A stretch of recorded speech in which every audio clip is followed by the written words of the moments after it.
Hello and welcome to It's Not So Lonely at the Top podcast. This is a podcast for business leaders and business owners just like you. We're going to be sharing top tips on how to develop yourself personally and professionally. I'm going to be sharing updated podcasts on a regular basis, so please do make sure you subscribe, and I really hope you enjoy today's podcast. So today's episode is called Ego in Leadership. I wonder, what's your biggest block? Is it your team? Is it the marketplace? Is it your customers even? It's really, really important to reflect on what your biggest block is. And my question for you today is, what happens if your biggest block is you? So ego, some people don't really understand it. They mistake ego for being how confident we are or arrogant we are. And actually that isn't really true. Our ego exists as a mental image that we create about ourselves. It's the stories we tell ourselves, the things we believe, the limiting beliefs that we have. It's not necessarily about confidence, but more about self-protection. It's about the model of the world and keeping the model of the world that we have the way we have it. It's a really, really interesting concept. I've been listening recently to Dr. Wayne Dyer, who's absolutely fantastic, and I recommend any of his books if you were to listen to them. And he said there are 6 key beliefs of the ego, and see if you can recognize or spot some of these in your own belief mechanisms. So the first one is, I am what I have. So therefore, what are the stories you're telling yourself about the things you have? Are you wealthy? Are you poor? Are you what your car is or the clothes you wear? Our identity, or our belief of our identity, is where our ego lies. I am what I have. A second key fundamental that Dyer says of the ego is, I am what I do. So this is where people link their ego and their identity to their role and the job they do, for example, or the different roles they undertake. Now, many of us undertake many roles. I undertake many roles myself. I'm a father, I'm a husband, I'm a son, I'm a brother, I'm a business owner, entrepreneur, a speaker. They're all roles, they're all titles, and saying I am what I do is actually very egocentric. Ultimately, I am Pete, and I am the person in front of you. The third is, I am what others think. So this comes into the people-pleasing element of our behaviour, or focusing on what others think of us or what we do. So a good example of that is I work closely with a business owner who likes to hide away his success because he's scared of what other people will think. Imagine that. Imagine working really hard and taking all those risks to actually hide how successful you've become because you're worried about what other people will think and the judgments they'll make. Again, this is an egocentric viewpoint. The fourth is, I am separate from other people. So Dr. Wayne Dyer believed that as a human race, we are all combined. We are all there's a togetherness in that I do something and then that causes a reaction in someone else and there's a chain reaction there, and that actually we're a community of beings. And for example, saying that we're self-made, as an example, the best example I can think of is saying that I am self-made means that I'm self-made, but actually I'm a result of all of the people around me and all of the support I've had, my parents, my friends, my wife. So I'm not separate from others. I am them and they are me, and we are together. I am the team, So it's important to realise that intrinsic link that we have with the other people that are around us. The fifth is around, I am what's missing in my life. So our ego will often tend to focus on what we think we're missing. So for example, if we're fat and want to be thin, or we're thin and want to be more muscular, or We are not what we want to have. I'm not wealthy enough, or I'm not this, I'm not clever enough, I'm not talented enough. Again, this is about the ego protecting us from what could be our greatness. So I am what's missing in my life is a really, really interesting one, where we focus on the things we don't have and we demoralize ourselves over them because our ego is trying to keep us stuck and safe.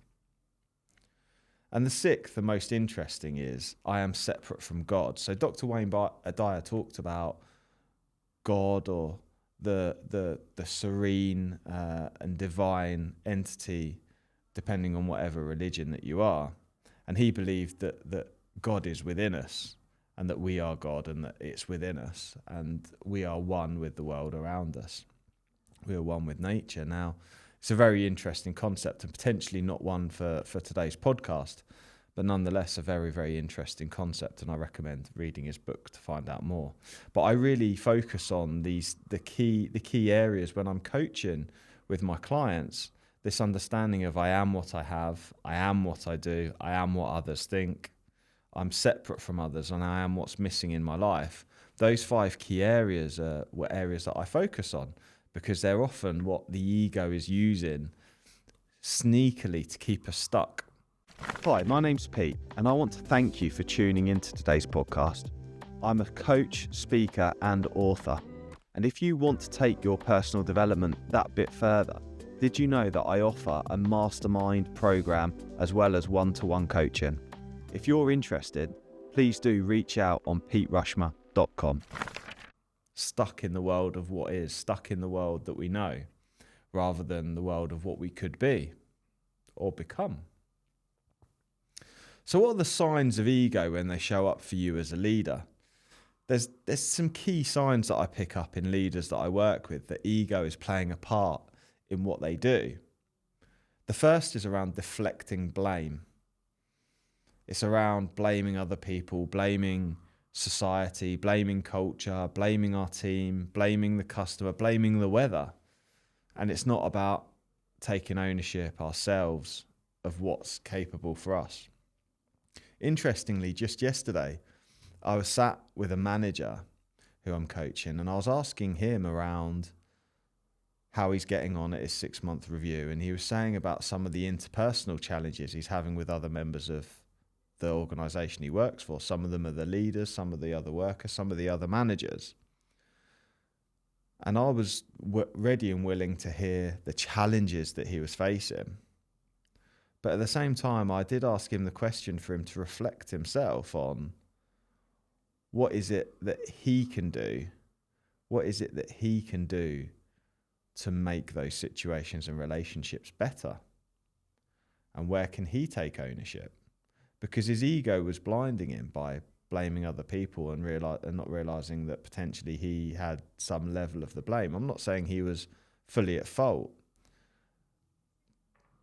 but we are all interconnected, and therefore our energy is passed on to other people. So if he's holding back on his energy, then it'll only make others hold back on theirs. So deflecting blame is a real key one to notice out for. The next is around taking credit. So if people are very keen for taking credit or getting recognition, this can be ego driven as well. If I do something and I enjoy doing it and it benefits someone else, surely that's enough reward that I've done something and it's benefited somebody. Why do I need the third piece, which is the recognition of doing it? Again, that is the ego looking for recognition and for I am what others think. The third is around overly controlling and taking control of situations. I see this all the time. And this is often due to fear. It's a fear-based reaction that maybe I won't be needed if I'm not in control. Maybe I'll be seen as incompetent if I'm not in control. Maybe the team will cope without me and I'll be surplus to requirements if I don't take control. There's lots and lots of reasons for overly controlling behaviour, but they're mostly all born in the fact of the ego protecting ourselves. Another area that shows up in leadership is around resistance of feedback and thinking that other people are wrong, or that the feedback isn't right, or just not even noticing the feedback that we're getting as an opportunity for improvement. needing to be the smartest person in the room. I actually run a mastermind group of people, and if you're interested, I'd be delighted to speak to you. But I run a mastermind group, and you can often spot the different people in the room. Some of them are there genuinely to learn, and some of them are there to be proven correct. They're actually seeking the validation from the room. So they're there to tell all of the great stuff they're doing and get the validation. And that can happen in mastermind groups. It can happen in boardrooms. It can happen all over the place from a leadership perspective. And sometimes it's just subtle and happens occasionally. But it's an interesting one to look out for, an interesting behavior about needing to be the smartest person in the room. Another one is around needing reassurance or seeking reassurance from others. When I talk about resisting feedback, sometimes feedback isn't directly you realizing someone going, I'm going to give you feedback. It might just be feedback based on the results you get. It might be reviewing the outcomes of the things that are happening. All of that is feedback. And needing reassurance is around needing praise. It's around people needing to tell you do a good job. I've personally been very guilty of needing reassurance because as a child, we're conditioned into seeking reassurance. We're conditioned into our parents telling us that we've done a good job. We're conditioned into being told that we're clever or good and that things are going well or not going well. We seek that external validation, but what we need to realize is that actually it's only on us to validate ourselves. So if you think ego might be showing up in your leadership, one of the things I suggest you ask your team is, what's one thing I do that's holding the team back? Try that as a question with 2 or 3 people that you trust. Ask them, if you're a leader, what's one thing I do that's holding the team back? And see what comes back. So ego can be quite a pesky thing that gets in the way of good leadership. It can limit collaboration. Certainly it can make us resistant to want to work with other people. It can make us fear that we are surplus to requirements. It can make us fear that we don't know all the answers and therefore people won't respect us. It also limits learning as well. We can't learn from a place of ego because we're looking for that security and support of the world in which we believe the world is. Learning and open mindset takes this opportunity to go, well, we are fallible. We have got opportunity to learn. There is other things that we can seek out and learn from. And then the final one is psychological safety, which is so important. Ego prevents us from interpersonal risk-taking, which is so important for psychological safety. And there's an actual paradox that I've noticed with leaders who I've coached to reduce their ego and let go of things.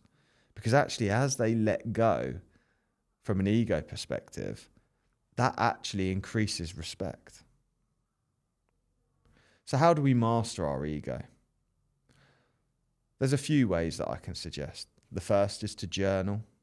Another is to listen to the feedback of others and the feedback loops that are going on around us. Not just the feedback of others, but look at the feedback loops, look at the things that are coming back our way.